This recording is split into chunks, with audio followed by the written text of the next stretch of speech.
Bom, boa tarde a todos.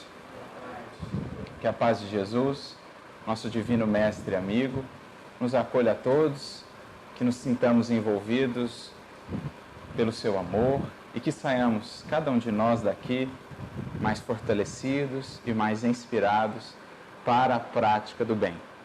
Gostaria de agradecer, antes de iniciarmos, aos amigos que nos fizeram convite, aos amigos do bem, desejando que a casa floresça sempre e cada vez mais na seara com Jesus, que o Mestre possa lhes inspirar.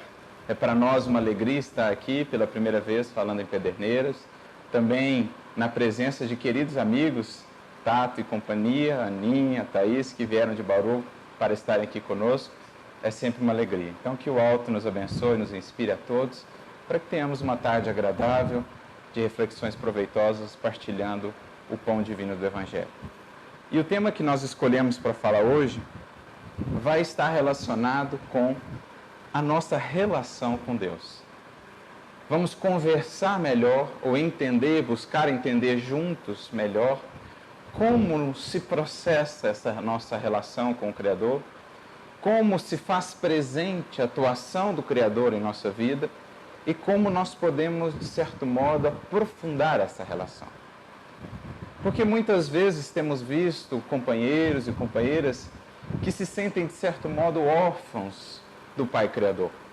É como se Deus fosse algo muito distante, algo muito afastado de nós, algo com o qual não pudéssemos ter uma relação mais profunda.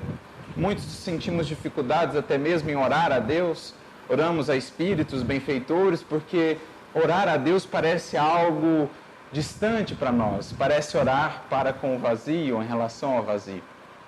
Então nós queríamos trazer aqui uma reflexão à luz do que o Espiritismo nos traz, como também o Evangelho, para que a gente possa aprofundar um pouco esse nosso entendimento e, claro, buscar sentir melhor essa presença amorosa desse Pai desvelado que zela por cada um de nós.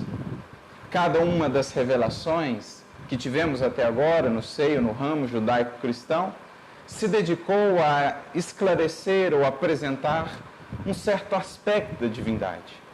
E como sabemos bem, no Espiritismo, somos convidados a uma reflexão mais filosófica sobre o Criador, quando na primeira questão do Livro dos Espíritos, os benfeitores nos apresentam o Criador como sendo a inteligência suprema, causa primeira ou primária de todas as coisas.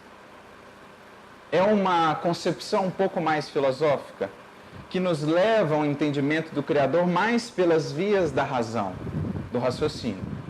O que leva muitas vezes alguns corações a terem uma visão do Criador, digamos assim, mais matemática, mais racional, meio destituída da parte do sentimento, da revelação do amor, que foi aquilo que o cristianismo nos trouxe, a segunda revelação. Enquanto a primeira delas, por Moisés, nos revelou a face mais justiça do Criador. Cada uma com um aspecto. Mas é preciso ter uma visão de Deus, digamos assim, complementar, que englobe não só estes atributos, mas como outros que virão, outros que a própria doutrina espírita vem nos desdobrar, que, claro, serão sempre ainda uma visão restrita de Deus, mas já uma visão correspondente, coerente com o que já podemos entender e, mais do que isso, sentir dele. Por que estamos falando isso? Para que nós, no Espiritismo, entenda essa visão de Deus como a inteligência suprema, a causa primária de todas as coisas, não reduzamos o Criador a simplesmente um computador. Não reduzamos o Criador a simplesmente uma inteligência que raciocina, que pensa, que calcula, mas que não ama, que não sente, que não cuida. Está aí, muitas vezes, a causa desse distanciamento. E foi justamente para isso que Jesus veio nos despertar com o Evangelho, com a mensagem da Boa Nova, querendo destacar ou deixar fixado para os seus seguidores aquela que seria talvez por muito tempo, aquela que será para nós a face ou o aspecto mais importante do Criador. o Pai, esse bendito cuidador de cada um de nós. Tanto era assim que, ao se referir a ele, Jesus o chama de, ou por, pelo título, Abba, que traduzido para a nossa linguagem, a tradução mais adequada seria papai. Porque não era simplesmente pai, mas sim aquela postura que se coloca em entrega, em postura, em atitude de extrema confiança para com esse pai criador.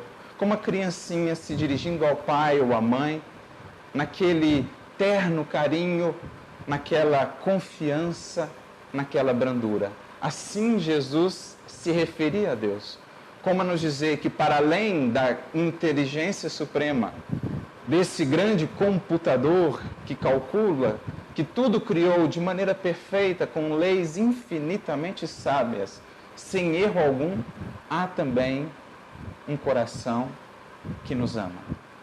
Há também um Pai zelador.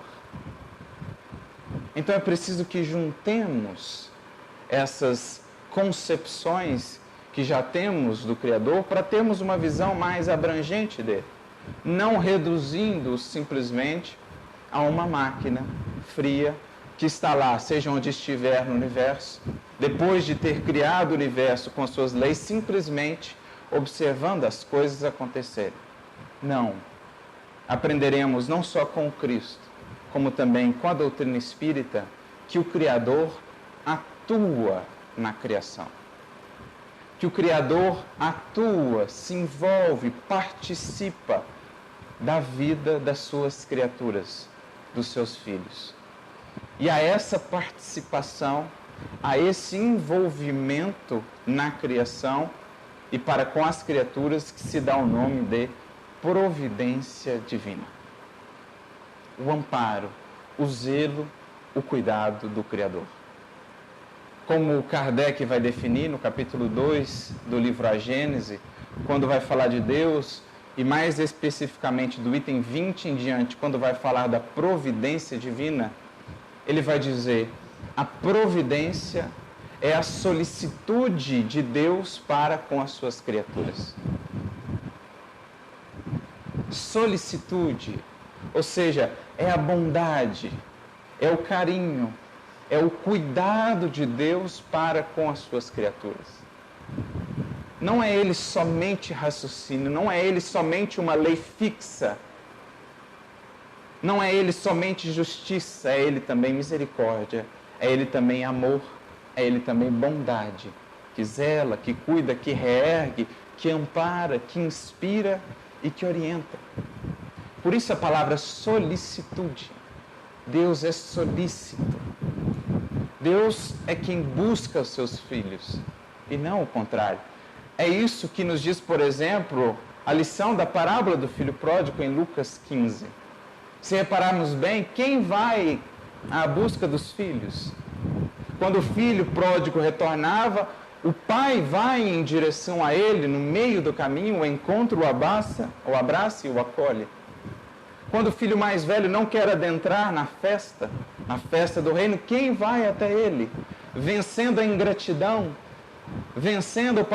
passando por cima sequer, considerando a ingratidão do filho ou de ambos os filhos. É o pai, é o Criador que solicitamente vai até eles, busca-os.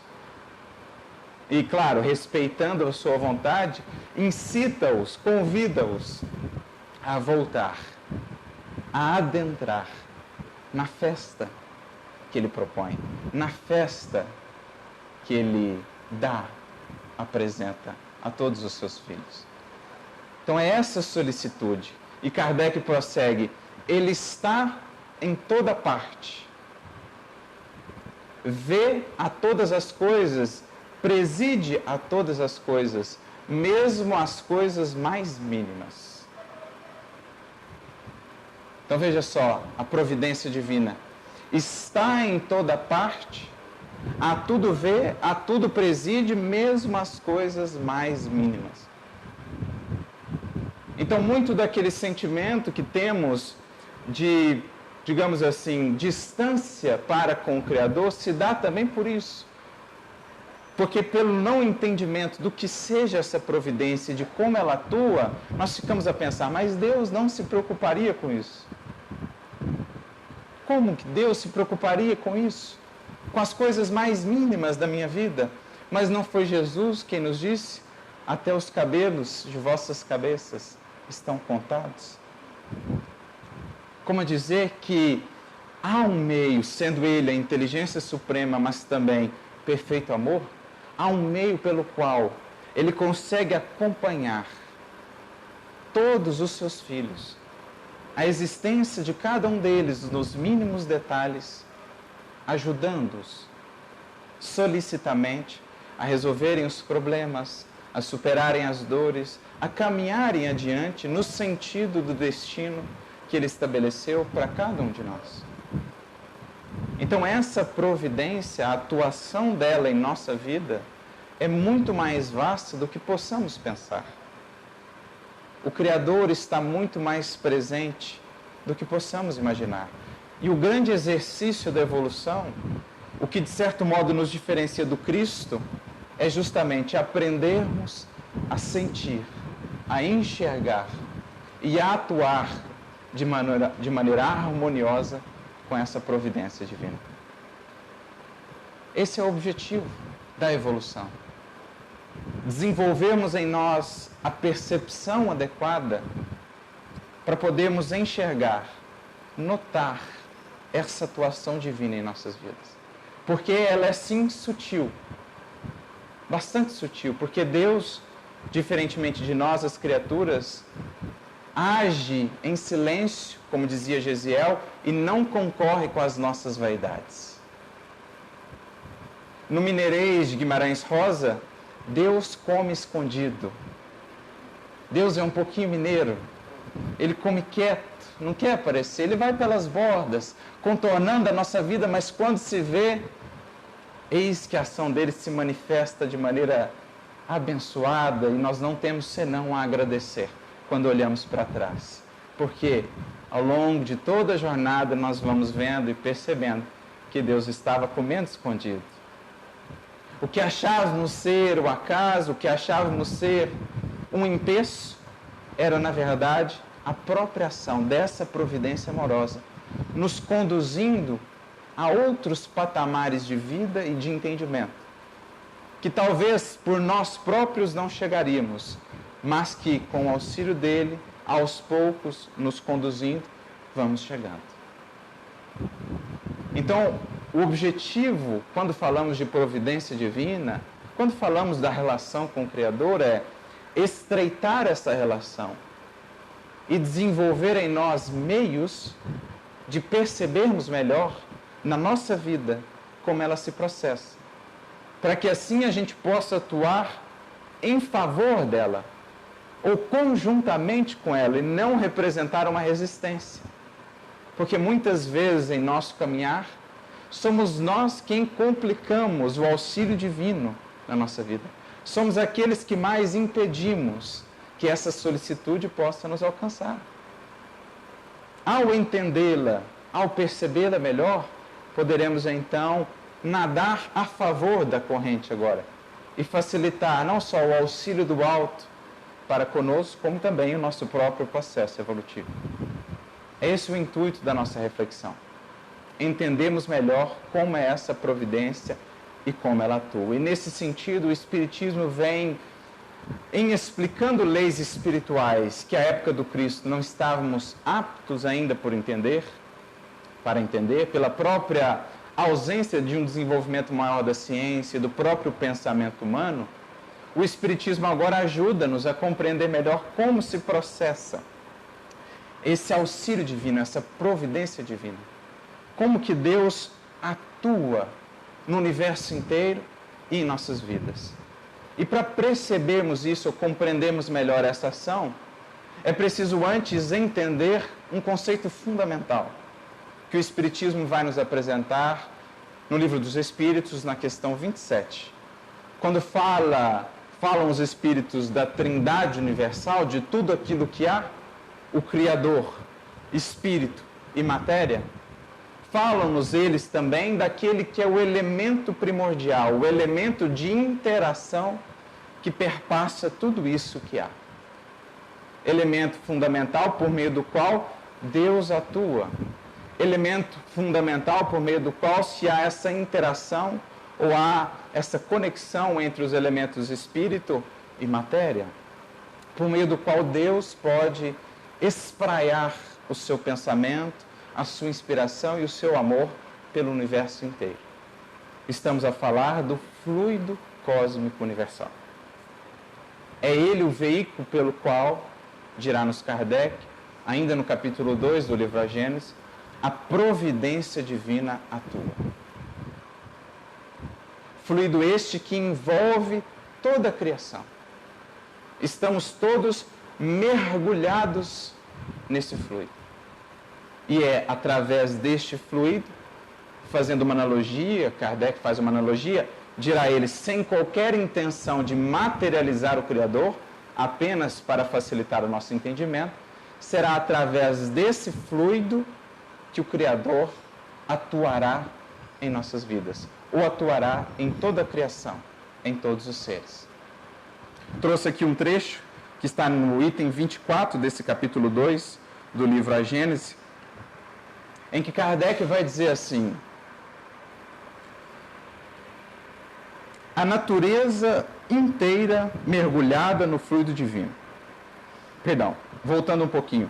Figuremo-lo sob a forma concreta de um fluido inteligente que enche o universo infinito e penetra todas as partes da criação. A natureza inteira mergulhada no fluido divino. Ora, em virtude do princípio de que as partes de um todo são da mesma natureza e têm as mesmas propriedades que ele, cada átomo desse fluido, se assim nos podemos exprimir, lembrando que é uma analogia, possuindo o pensamento, isto é, os atributos essenciais da divindade, e estando o mesmo fluido em toda parte, tudo está submetido à sua ação inteligente, à sua previdência, à sua solicitude. Nenhum ser, por mais ínfimo que o suponhamos, não há nenhum ser, por mais ínfimo que o suponhamos, que não esteja saturado dele. Então a pergunta é a seguinte: como é que Deus pode saber o que todos estão pensando, sentir o que todos estão sentindo? Como ele pode se conectar com todos os seres da criação infinita? É claro que para poder, digamos assim, lidar com tamanha informação, só mesmo a inteligência suprema. Mas como se dá esse processo de conexão? Dirá Kardec aqui, através ou pelo intermédio, por intermédio desse fluido, por meio do qual ele espraia o seu pensamento, a sua inteligência, a sua solicitude, o seu amor. Passando daí por diante a estar conectado com todos os seres da criação, desde os mais ínfimos aos mais adiantados na escala da evolução. Como vai dizer também de maneira muito bela André Luiz, logo ao capítulo 1 do seu livro Evolução em Dois Mundos. O fluido cósmico é o plasma divino, hausto do Criador. Hausto, sopro, vida. O que já nos remete lá ao Gênesis, quando fala do sopro do Criador. As expressões mudam-se um pouco, mas a ideia essencial é a mesma. Então, o fluido cósmico é o plasma divino, o hausto do Criador. E eu gosto mais dessa, força nervosa do todo sábio. Força nervosa do todo sábio. Uma analogia com o nosso próprio corpo. Como eu sei que o meu pé está doendo? Como eu sei que o meu pé pisou em algo pontiagudo? Graças a um sistema chamado sistema nervoso, que envia todas as informações do universo do meu corpo a esse centro, a essa inteligência, esse centro de comando, que então vai definir: tira o pé, levanta o pé. E assim com tudo que acontece em nós, graças ao sistema nervoso, isso é levado ao cérebro e o cérebro, então, define a atuação a ser feita. Como é que eu ando? Como é que eu mexo os meus dedos? Como é que eu falo? Graças a esse sistema nervoso que aciona os músculos, segundo a orientação que parte do cérebro. Então, pensando o universo como um corpo, numa analogia, é preciso reconhecer, bem mediana, mas na analogia que nos é possível, o sistema nervoso deste universo seria esse fluido cósmico. E a central de comando, de onde partem as orientações para as devidas atuações, para os seres da criação atuarem, é o Criador. Por isso define André Luiz como força nervosa do todo sábio. E acrescenta, nesse elemento primordial, vibram e vivem constelações e sóis, mundos e seres, como peixes no oceano. Como peixes no oceano. É tão bonito isso, porque aí as revelações elas vão como se conectando. Porque a gente fica pensando, em Gênesis capítulo 1, quando na descrição da criação, existe lá uma tal de água, águas de cima e águas de baixo, que existiam antes mesmo da criação. De onde vinham essas águas? Ou o que eram essas águas? Vêm então os espíritos benfeitores e colocam a palavra fluido. Vem então André Luiz e diz, como num oceano.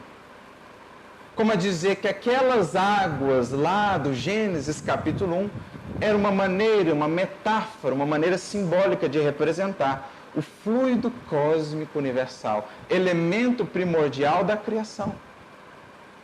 E você tinha águas de cima e águas de baixo. Ora, o que aprendemos? Que este elemento primordial, o fluido cósmico, é o que dá origem a todas as formas possíveis de matéria, desde as mais densas às mais sutis, ou quintessenciadas. E que isso é feito a partir de um processo de diferenciação. As mentes mais elevadas, em processos de cocriação, conseguem diferenciar esse elemento primordial, transformando em matéria mais densa. Matéria mais densa. Isso explicaria muitos dos atos de Jesus, como talvez, por exemplo, a própria multiplicação dos pães. Como, por exemplo, quando ele refazia os músculos de um paralítico de nascença. Como alguém seria capaz de refazer os órgãos, os músculos internos de um outro ser, se não tivesse ou não possuísse essa habilidade de, partindo deste elemento primordial, formador de todos os outros elementos, transformá-lo. Portanto, águas de cima e águas de baixo nada mais é do que uma descrição desse processo de diferenciação das formas menos densas do elemento mais quintessenciado às formas mais densas da matéria que nós podemos tocar. Águas de cima, águas de baixo. Eis porque André Luiz, claro, não por acaso, usa essa definição como peixes no oceano. Então, na verdade, agora o nosso entendimento do Criador já mudou um pouco.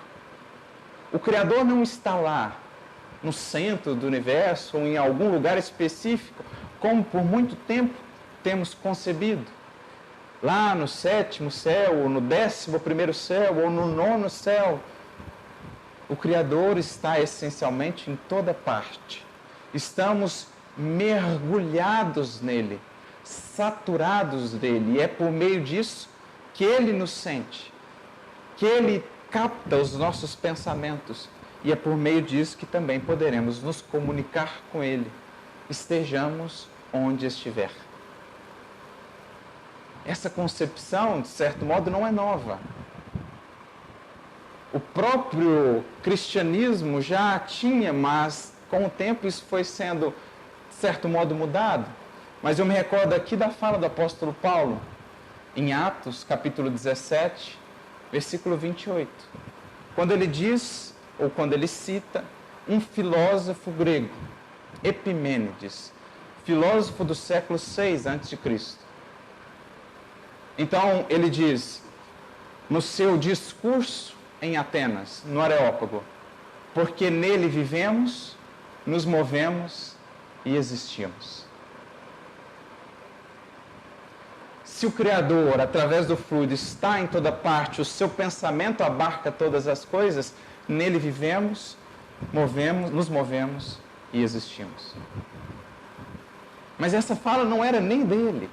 Ele citava, como disse, Epimênides, que 6 séculos antes do Cristo já trazia essa concepção.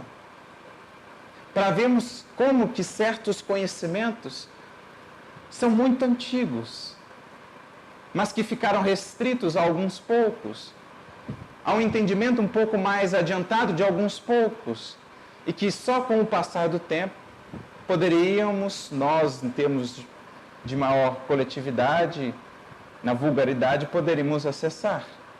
Como, por exemplo, Leon Denis vai nos mostrar na primeira parte do seu livro, Depois da Morte. Os iniciados, com a doutrina secreta, conhecimentos muito adiantados para o seu tempo, mas que ficavam restritos àqueles círculos porque eram conhecimentos que a multidão, de um modo geral, ainda não estava apta a compreender. O próprio Cristo assim o fez com seus discípulos. Para eles, abriu maiores realidades do mundo espiritual. Para as multidões, só o tempo estava destinado a preparar melhor esse terreno.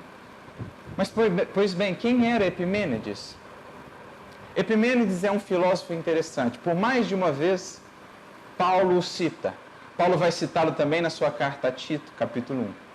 Então a gente percebe que Paulo tinha mesmo um vasto conhecimento da filosofia grega e vai se utilizar disso na sua pregação no Areópago em Atenas.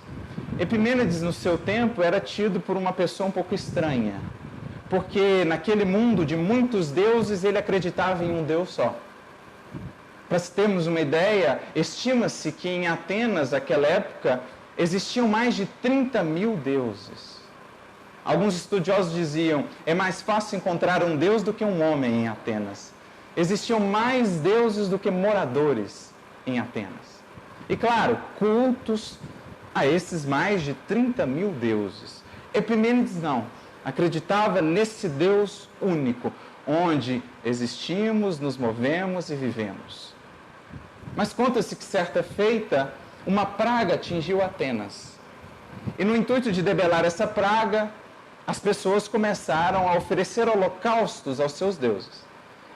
Holocaustos a esses milhares de deuses. E, no entanto, a praga não era vencida. Até que então alguém se lembrou de Epimênides, que tinha um Deus desconhecido. Quem sabe, apelando a esse Deus de Epimênides, a gente não consiga debelar ou vencer a praga. Chamam então Epimênides a Atenas, até o Areópago. Ele vai e solicita então que colocassem os cordeiros que eram oferecidos em holocausto no Areópago. E diz que os cordeiros mostrariam onde aquele Deus gostaria de ser adorado. Então aqueles cordeiros descem do Areópago e vão ao local onde não existia nenhum instrumento de idolatria, nenhuma estátua, não existia nada ali. Como simbolicamente dizer que o Criador não precisava nada disso, que a adoração efetiva se fazia, na verdade, sem a necessidade dos elementos exteriores, em espírito e em verdade. Mas então os artífices quiseram, naquele lugarzinho onde elas pararam, construir mais uma estátua, mais um monumento. Então eles perguntaram, mas que nome que a gente põe? Se esse Deus não tem nome, ou não é conhecido. Então o Epimênides diz, põe aí, ao Deus desconhecido. E conta-se que a praga foi vencida, que dali por diante a praga cessou. Epimênides ficou, portanto, famoso na história da Grécia por conta disso. Quando Paulo, o apóstolo, vai a Atenas inaugurar a divulgação da Boa Nova, vendo aquele monte de estátuas, aquele monte de deuses, ele topa com a placa, ao Deus desconhecido. Ele, conhecendo Epimênides, como conhecia, chega no Areópago e diz, eu vejo que vocês têm aqui muitos deuses, mas eu vi ali que tem uma plaquinha, ao Deus desconhecido. Pois bem, é esse Deus que eu vim anunciar. aquele que criou todas as coisas e que vocês ainda não conhecem. Então vejam, um conceito de 600 anos antes de Cristo, essa ideia da imanência e ao mesmo tempo transcendência do Criador, por meio do qual ele atua e envolve as nossas vidas. E é o que Kardec segue dizendo aqui. Achamo-nos, então, constantemente em presença da divindade. Nenhuma das nossas ações lhe podemos subtrair ao olhar. O nosso pensamento está em contato ininterrupto com o seu pensamento, havendo, pois, razão para dizer que Deus vê os mais profundos refolhos do nosso coração. Estamos nele como ele está em nós, segundo a palavra do Cristo. Para entender a sua solicitude a todas as criaturas, para estender a sua solicitude a todas as criaturas, não precisa Deus lançar o olhar do alto da imensidade. As nossas preces, para que Ele as ouça, não precisam transpor o espaço, nem ser ditas com voz retumbante, pois que, estando de contínuo ao nosso lado, os nossos pensamentos repercutem nele. Os nossos pensamentos são como os sons de um sino que fazem vibrar todas as moléculas do ar ambiente. Então Deus não está mais lá. Deus está aqui, ao nosso redor e em nós. Estamos todos nós saturados dele. E é por esse meio desse fluido que ele ampara, expressa, estende a sua solicitude a todas as criaturas. É um fluido não só capta o pensamento, não só que transmite inspiração, mas também o amor do Criador. Me recordo aqui de Emmanuel, no livro Pensamento e Vida, capítulo 30, intitulado Amor, quando ele vai dizer assim: plasma divino com que o Criador envolve tudo que é criado, o amor é o hálito dele mesmo, penetrando o universo. Então esse plasma divino que penetra o universo, hálito ou sopro do Criador, que é a fonte de vida, que alimenta tudo que há, é esse plasma divino também. Essencialmente é disso que a nossa alma se alimenta. Como aprendemos lá no nosso lar, o amor, alimento das almas. Todas as formas de alimentação no universo se baseiam, em última instância, no amor. As formas de alimentação transitória são apenas momentâneas, mas essencialmente o que nos alimenta, o que sustenta tudo na criação é esse plasma divino de amor com que Deus envolve a todas as coisas. Acrescenta Emmanuel, vemo-lo assim, esse amor ou esse plasma divino, como silenciosa esperança do céu, aguardando a evolução de todos os princípios e respeitando a decisão de todas as consciências. Mercê de semelhante bênção, cada ser é sustentado ou acalentado no degrau da vida em que está. O verme é amado pelo Senhor da mesma forma que o anjo que o representa junto ao verme. Olha que definição linda desse amor, que é também esse plasma, essa força poderosa que nos une, que nos conecta nessa grande família e também ao Criador. Esse sopro que perpassa todo o universo, o sopro do amor, e que sustenta a cada criatura no estágio em que ela está, com as necessidades que ela tem. Desde o verme que é amado pelo Senhor com o mesmo amor com que ele ama o anjo que representa o Senhor junto ao verme. A cada um ajustando este amor às necessidades desse ser. E aí eu me recordo, isso a gente percebe muito quando a gente vai olhar, por exemplo, para a natureza. Quando a gente vai olhar a multidão de plantas, de animais que existem, com as características as mais fascinantes. Esse com uma camuflagem assim perfeita. Este com um sistema de proteção assim perfeito. Aquele com um flagelozinho que é perfeito. Aquela planta com um sistema de polinização que você fica até embasbacado de tão perfeito que é. Você fala, o que planejou tudo isso? O que foi a inteligência que fez ou deu a esse ser tamanha beleza na simplicidade? E eu me recordo, mais uma vez, de Emmanuel, no livro Caminho, Verdade e Vida, capítulo 139, intitulado Por Amor, em que, comentando a providência divina, como Jesus havia comentado poeticamente, olhai as aves do campo, que não semeiam, nem ceifam, nem recolhem em celeiros, e Deus as alimenta.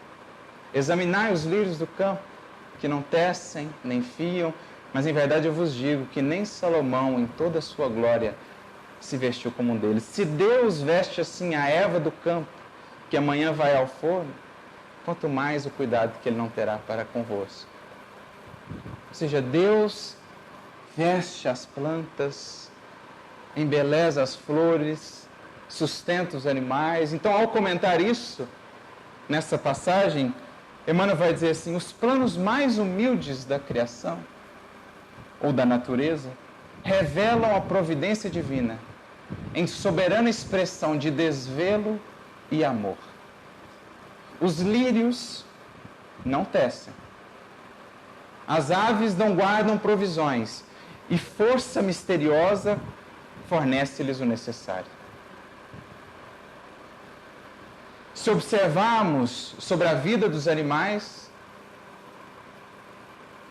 veremos os extremos de ternura com que Deus vela pela criação desde o princípio. Aqui uma asa, acolá um dente a mais. Ali um sistema diferente de proteção. Tudo isso é expressão dessa providência divina, que dá àquela ave, no transcurso dos séculos, uma asa assim ou assado, que vai melhor corresponder à sua necessidade no habitat em que está, que dá a uma simples lagarta, ao longo do processo evolutivo de aperfeiçoamento da forma, essa ou aquela coloração que vai ser mais útil no habitat em que ela está inserida, que dá àquela flor aquela cor que vai atrair aquele inseto polinizador que será útil à vida daquele princípio de vida que ele está. Tudo isso, dirá Emmanuel, é expressão desse desvelado zelo e amor com o Criador cuida da criação desde o princípio. É o que poeticamente Jesus fala-nos naquela sua passagem do Sermão do Monte, Mateus capítulo 6, quando fala das aves e dos lírios. Esse cuidado amoroso do Criador por nós. Mas é preciso que não entendamos esse cuidado amoroso do Criador por nós como algo que nos exima também da parte que nos compete fazer. Porque muitas vezes, e Kardec vai comentar isso no Evangelho segundo o Espiritismo, no capítulo 25, Buscai e achareis, item 7, quando comenta justamente essa passagem da descrição de Jesus da providência divina, o indivíduo pensa assim, bom, se Deus cuida dos lírios e cuida das aves, eu vou ficar aqui parado que Ele vai cuidar de mim também. Se a providência alimenta os passarinhos, que não semeiam, não ceifam, nem recolhem celeiros, se ela veste os lírios, então ela também vai cuidar de mim dessa maneira. Basta simplesmente eu esperar. Não é esse o entendimento que devamos ter. O próprio Kardec vai dizer, é uma alegoria poética da providência, que nunca abandona aqueles que nela confiam, mas que espera da parte desses outros também que trabalhem, que se esforcem. Porque a gente olha assim para o lírio na descrição de Jesus e pensa, bom, ele não faz nada e ainda assim Deus o veste, mas será que é assim? O passarinho não faz nada e Deus ainda assim o cuida, o alimenta? Será que é assim? Aí me recordo, mais uma vez, do benfeitor Emmanuel nos corrigindo os entendimentos quanto ao Evangelho. Agora no livro Vinha de Luz, capítulo 152, quando ele diz assim, pensemos melhor no lírio. Está certo que ele não fia nem tece, mas atende à vontade de Deus no estágio em que está. Como? Floresce no jardim ou no terreno inculto. Dá o seu perfume ao vento sem cobrar nada. Não espera ou não exige admiração de outros. Dá a sua beleza a todos que passam, mesmo àqueles que egoisticamente o tiram do seu berço, do seu lar. Então, se ele não tece, não fia, nem por isso quer dizer que não faça a sua parte na criação, que não atenda àquilo que a lei divina dele espera no patamar em que está. O mesmo com os pássaros, com o seu canto. Cantam até mesmo cerrados nas gaiolas do egoísmo humano. Fazem a sua parte na criação. E nós aceitaríamos o padrão do lírio ou do pássaro? Em darmos o nosso perfume, a nossa beleza, mesmo àqueles que nos ferem? A darmos o melhor de nós? Quando lemos a fala de Jesus, não pensamos muito nisso. Pensamos que o lírio está lá parado, sem nada a fazer. Mas é preciso entender que a providência divina espera também a cooperação das criaturas. A fim de que ela se expresse em nossa vida, precisa encontrar em nós também a disposição em acolhê-la e em trabalhar com ela. Em sermos fiéis no patamar em que estamos de entendimento, atendendo a essa providência. Então eu me recordo de um caso interessante, falando desses outros seres da criação. Certa feita o Chico estava caminhando, uma pessoa se aproximou dele e começou então a elogiá-lo. Elogiá-lo, e aquilo foi constrangendo. E uma hora ele falou assim: meu irmão, não faça assim, não me elogie, eu não sou nada mais do que um verme no mundo. Emmanuel estava do lado, aproveitando a ocasião, diz a ele então: Chico, o verme é um excelente servidor da lei. Prepara o solo para a sementeira, transfunde os detritos do solo, é perfeitamente fiel à lei divina no estágio em que ele está. Portanto, não ofenda ao verme se comparando a ele, porque muito temos ainda a aprender para sermos fiéis a Deus na condição em que estamos, como ele é na condição em que está. Porque os animais, os outros seres, são fiéis a Deus na posição em que estão. E nós, com os recursos que temos, poderemos nos dizer perfeitamente fiéis ao Criador? Com a inteligência que temos, com os recursos tecnológicos que temos, somos tão fiéis como poderíamos ser? Por isso ele diz ao Chico: Chico, não ofenda ao verme se comparando a ele.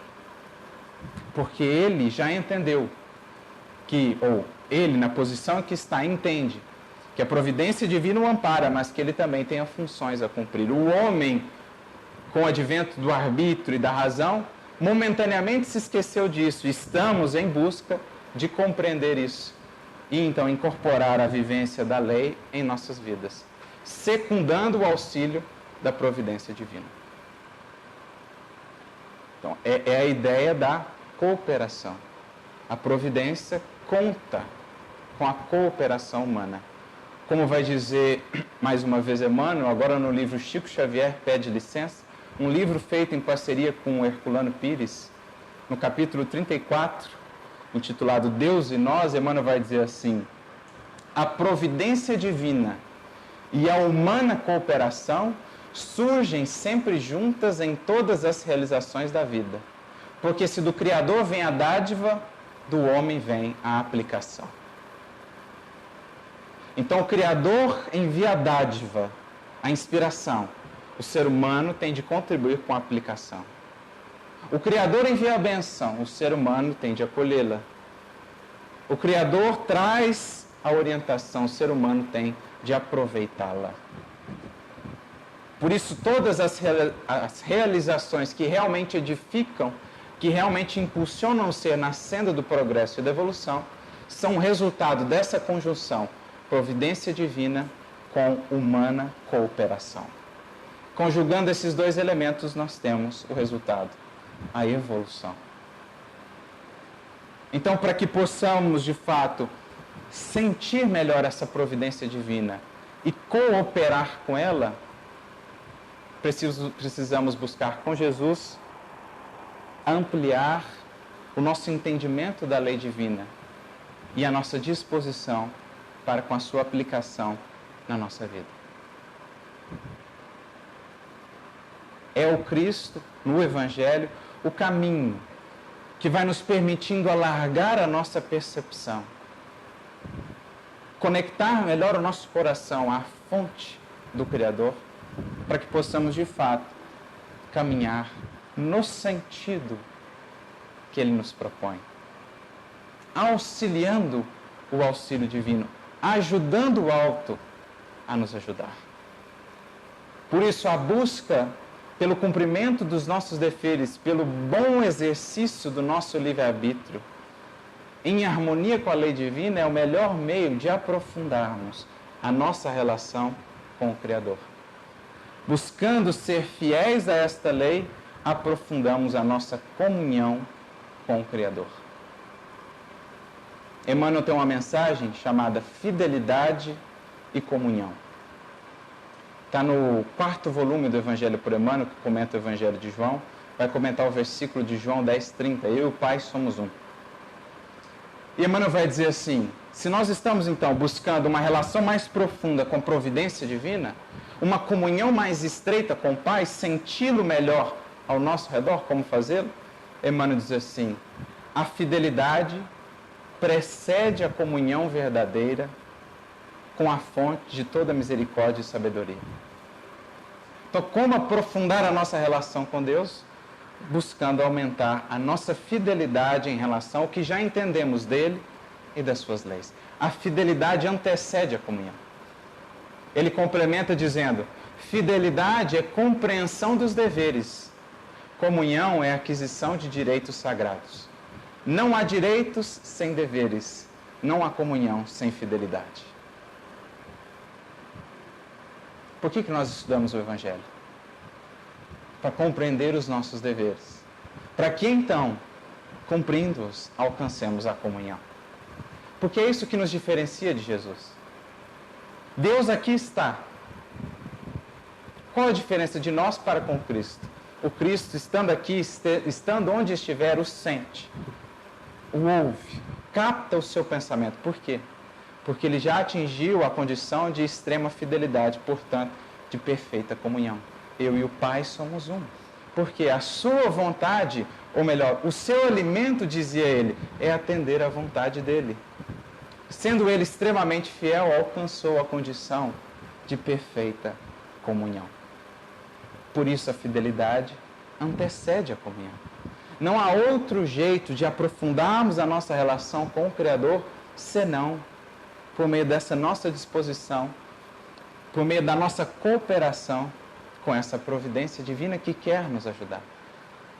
Assim estaremos mais aptos a percebê-la, a entendê-la. Como o cego de Jericó, rogamos ao Cristo, através do Evangelho, Senhor, que eu veja. E no esforço por purificarmos o nosso coração, na vivência do Evangelho e do bem, vamos um dia alcançar aquela condição que Jesus disse: bem-aventurados os puros de coração, porque então verão a Deus.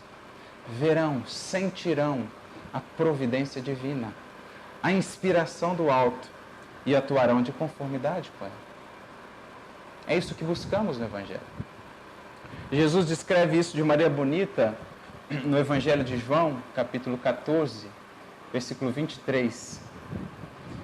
Ele, falando desse processo de comunhão, ele diz assim: se alguém me ama, guardará a minha palavra. O que é isso? A gente acabou de falar, fidelidade. Quem ama é fiel. Fidelidade é atributo de amor verdadeiro, lealdade, confiança. Isso é fé. Se alguém me ama, guardará a minha palavra. E aí Jesus acrescenta um trecho que parece sem sentido. Ele diz assim: e o meu Pai o amará. Mas a pergunta é: não amava antes? A resposta é sempre amor. Mas então você vai passar a sentir de fato esse amor. Se alguém me ama, guardará a minha palavra. Então meu Pai o amará e viremos até ele e faremos morada junto a ele. Quer sentir a presença do Cristo e do Criador em ti? Ser fiel àquilo que tem aprendido. Ser fiel à lição do Evangelho, porque a fidelidade antecede a comunhão. O bom exercício do nosso arbítrio, preparando uma relação mais profunda, mais estreita com esse perfeito amor. que zela por todos nós e que está sempre presente, aguardando apenas o nosso movimento de abertura, abrindo as janelas de nossa alma para que, de fato, o sol do Criador possa adentrar e habitar conosco. Isso é a providência divina. Aí está, aqui está, sempre esteve a atuar na sua vida. Nosso grande exercício é aprender a enxergar, aprender a sentir, e para isso não há outro caminho que não. Aprender a usar bem a nossa liberdade no atendimento dos deveres que a consciência já nos apresenta. E então o Criador será sentido no mais íntimo do nosso coração. Leon Denis, falando, portanto, dessa relação que devemos ter, utilizando bem o nosso arbítrio para secundar, para colaborar com essa providência divina, no livro Depois da Morte, capítulo 40, ele vai dizer: pelo uso do seu livre-arbítrio, a alma fixa o próprio destino, prepara as suas alegrias ou dores. Jamais, porém, no curso de sua marcha, na provação amargurada ou no seio da luta ardente das paixões, lhe será negado o socorro divino.